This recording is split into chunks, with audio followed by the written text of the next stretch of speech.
So before we get into that, I just wanted to do a quick review of the timeline because, Scott, maybe I was a little bit hard on you, okay? Maybe I was a little bit hard because I'm riled up. But let me just do a quick review of the timeline. And guys, the reason we're using Project Veritas's timeline is number one, every single thing that Project Veritas wrote in this timeline can be substantiated with public information, and it's just a convenient way to see it all on one screen. And two, Project Veritas is the only one that's provided a timeline.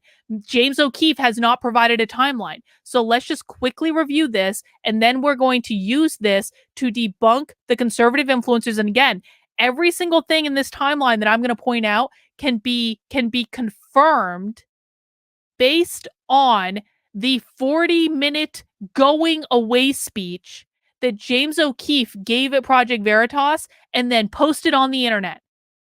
And by the way, guys, do you know? Well, actually, let me wait for that. Let me wait for that. Okay. Here is why James O'Keefe was actually fired. Well, he wasn't even fired. He wasn't fired until later. Here is why James O'Keefe was removed from his positions at Project Veritas and why this whole thing started. Because from 2020 to 2022, as financial as James O'Keefe was bringing in more donations to the organization, he also started spending more money. And sometimes you need to spend money on things to raise money. Sometimes you need to do that. However, that's not what James O'Keefe was doing. James O'Keefe was not only spending money on things that he needed to do to raise money, he was also spending money on personal extravagances. And so Project Veritas kept having to go through this process of getting James to pay them back for money that he should not have spent on the company credit card in the first place. And James O'Keefe wants everyone to think this is just about black cars. It's about black cars. That's what it's not what it's about. That's not what it's about. My understanding of this, based on what I've heard from Project Veritas employees, is we're talking about like $1 million effing dollars of expenses that James should not have spent of Project Veritas's money. And even still, they didn't want to get rid of him. They just wanted him to reimburse the company. And so what happened was the CFO of the company that was handpicked by James, so he hired them. The CEO of the company started, and this all happened at the end of January, which was after, like, around the same time as the Pfizer stuff. But just because it happened at the same time doesn't mean the two were related.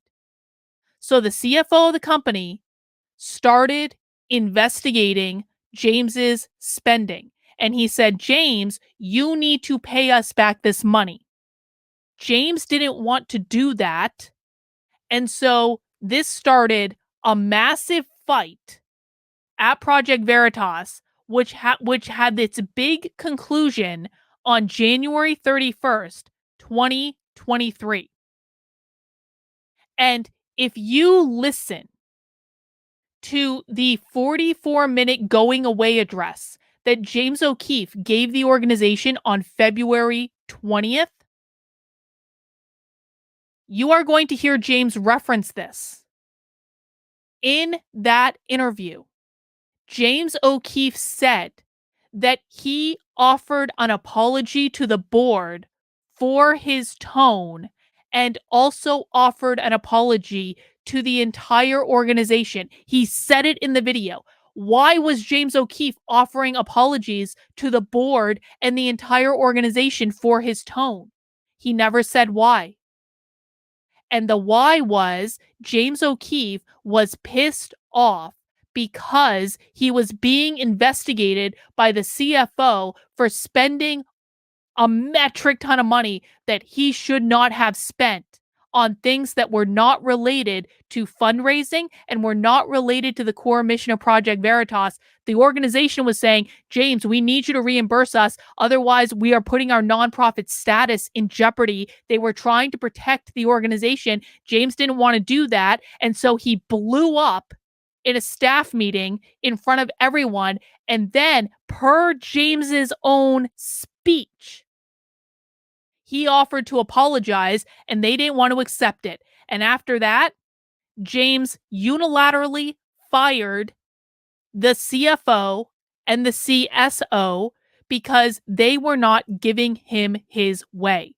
James did not have the authorization to fire those people from the board. He did not have the ability to do it. He had to get board approval.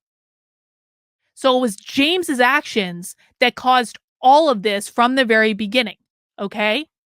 Then there was a series of meetings on February 6th, right after James wrongly fired two senior executives at Project Veritas who were investigating him for financial malfeasance.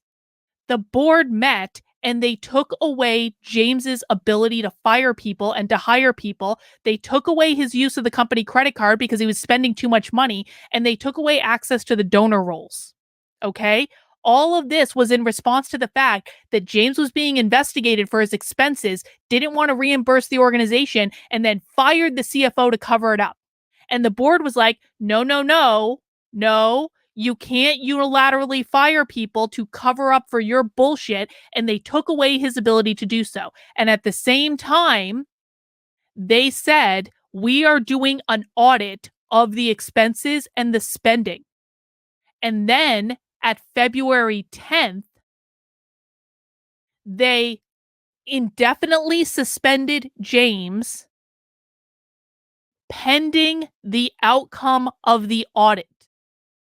James was not indefinitely suspended with no end in sight. This is what he wants you to think. That's not the truth. And this is all based on the information that he has himself released.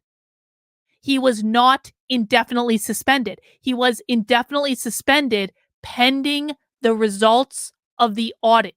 They didn't know when the audit was going to come back. And so they didn't put a firm date. They said, you are indefinitely suspended until we get these audit results. And then we're going to figure it out. Okay? So anyone saying that, this indefinite suspension was like, it was basically amounting to firing him. No, it wasn't.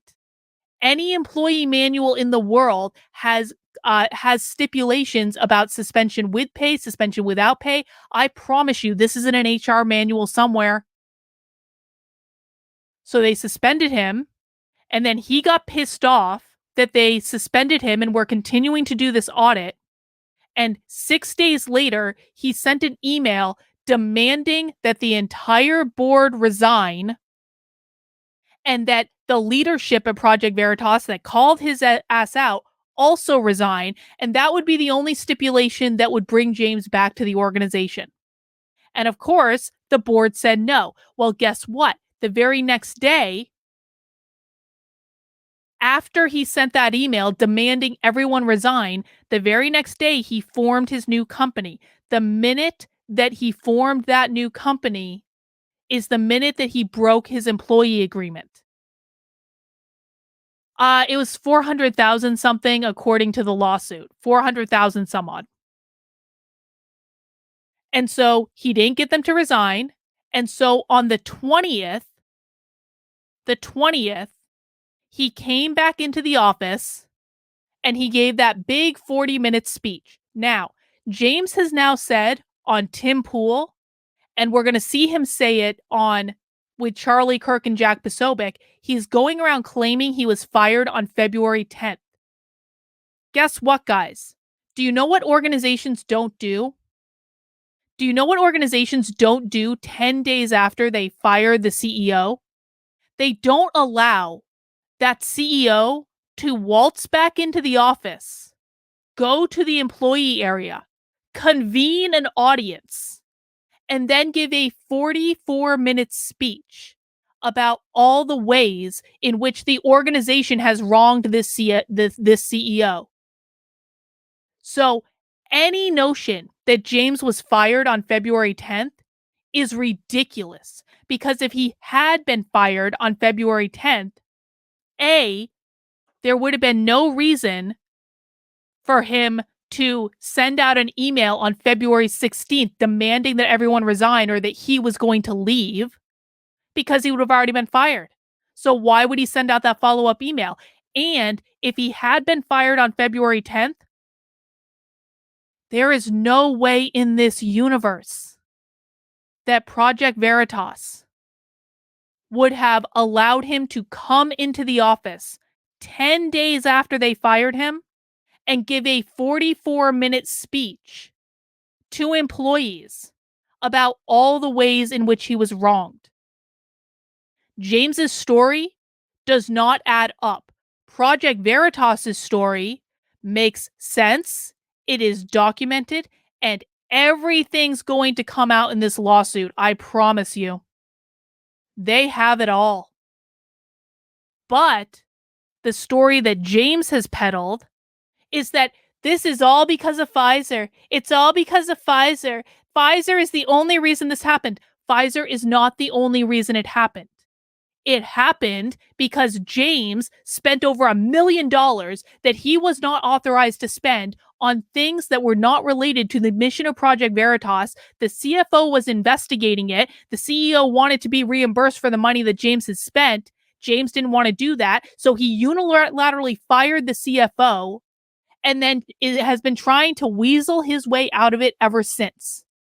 That's what happened. That had nothing to do with Pfizer. And I'm getting the $1 million number from one of Project Veritas's employees on Twitter that has posted the $1 million number. So if that's wrong, I don't know that for sure. I haven't seen the books or anything, but I got that from one of Project Veritas's employees who posted it publicly on Twitter. So now James is running around spreading lies about this company, doing conservative media tours about this company, and all of the influencers are just lapping it right up, lapping it up as though it's the truth. It is not the truth, guys. It's not the truth. And if they just looked at the public receipts, I deduced all of this from public information. I didn't talk to anyone at Project Veritas until I had already figured it all out. And then they confirmed and said, yep, Carlin, you're 100% right.